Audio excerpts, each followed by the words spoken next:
Hey everyone, I'm Bree. Welcome back to the channel. Thank you for watching. So I know it's been a minute since I posted. It's just been crazy with work, and as soon as I got off from work, I've been fishing as much as I possibly can. So it hasn't left a lot of time for editing, but getting back on the grind, and I'm going to be putting out a lot more videos for y'all. Today I am offshore, and I had a lot of people ask me about what I bring offshore, especially when I'm going by myself.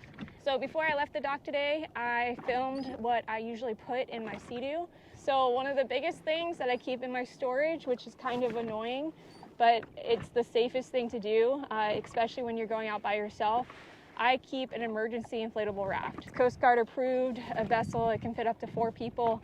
That's only if I'm going out by myself. Now, if there's another vessel going out with me, another Sea-Doo, then I do not keep that in my storage. Another thing that I always keep with me is a personal locator beacon. Thanks for telling me about the fish, bud. That way, when I'm offshore, if for any reason I'm stuck in a storm, I fall off my vessel, and a personal locator beacon alerts the Coast Guard if you are in distress. So you push a button on it and it sends out a signal. So if I'm ever stuck in a storm or anything like that, I can't get anybody on the radio or I can't get anybody on my cell phone because I don't have reception, I'm going to push that button and it's going to send an alert to the Coast Guard. You need to have a visibility distress signal. You can have flares, or you can have, I have one of those orange distress signals that you change the batteries on. Another thing you guys need to have on you is a whistle, some type of way to make noise. So I have that with my SOS, my visual distress signal. Sea-Doo sells a safety kit as well that has a whistle, flashlight, and rope. It fits right into the console here. And you also want to have a fire extinguisher. I think that is required on all bodies of water. You can look on sea-doo.com and see the fire extinguisher that fits right into the Fish Pro. That's available on there. I also, even though you can't take a PWC out at night for 30 minutes prior to sunrise and 30 minutes after sunset, I do keep navigational lights on the Sea-Doo just in case I'm ever in a pinch. And Sanchez is reminding us that you need to wear a PFD. Thank you, senor. You want to make sure that you have a PFD that fits and that is Coast Guard approved. I usually keep bolt cutters on my Sea-Doo. Ever since I got a treble hook in my thumb, I think it's very wise to do that. I keep a first aid kit with some iodine and some bandages that are waterproof. I also keep a tourniquet on hand, whether I'm on a vessel or in my truck. You want to make sure that you have a tourniquet and that you know how to use it. I might do one of those videos down the road to show you all how to use a tourniquet, because that is a life-saving device, and I have friends that can vouch for that. Also, I keep extra fuses in the Sea-Doo just in case something was to burn out. That way I don't have to worry about my Sea-Doo not starting up for some reason, not knowing why, while I'm out here.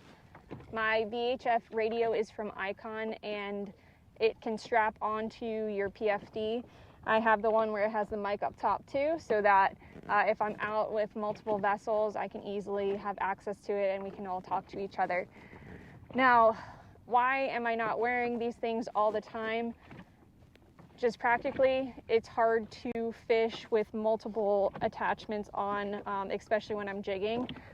If I'm ever in a storm or if I'm running for a long period of time, I would consider wearing my VHF and my personal locator beacon. And in Florida, we have so many storms. They just roll in through the afternoon, and you got to make sure you're checking the radar. Well, I mistimed a storm one time thinking it was 2 hours earlier than it was.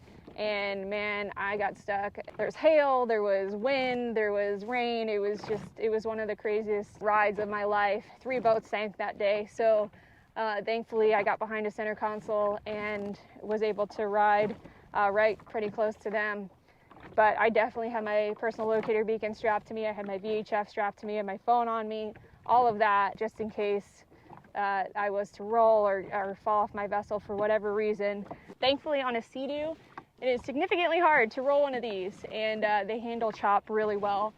So I think I fared better than most boats that day trying to get back in. But again, guys, I want you to be safe. I want you to go have crazy adventures and get offshore and do all of these really fun things. But I also want you to be safe and to be wise. I know a lot of people are like, I'm crazy for going out here, especially by myself. Don't think that I'm not doing it.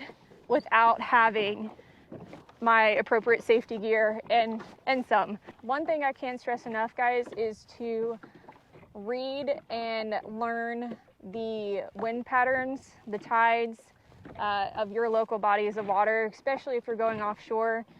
You know, for me personally, if it's over 3 feet and less than 5-second intervals, it's going to be a choppy day. Oh, come on, take it. I use Windfinder app. It shows me the height of the waves. It shows me the intervals, the wind, the direction of the wind. It's a free app. I don't pay for anything extra, but I am checking that every day. Well, one, because I want to see as soon as I can possibly get offshore, but I'm also checking to see, you know, is it viable? Is it a good idea? What's the week going to be looking like? And that's how I plan my week and when I'm going to go offshore. I have a CTOW membership just in case I am ever dead in the water. I can have them tow me back. I also usually have reception on my phone while I'm offshore, but if for any reason I didn't, I still have my VHF radio and my personal locator beacon. So guys, get out there, have fun, be safe, and catch some fish. Right, senor?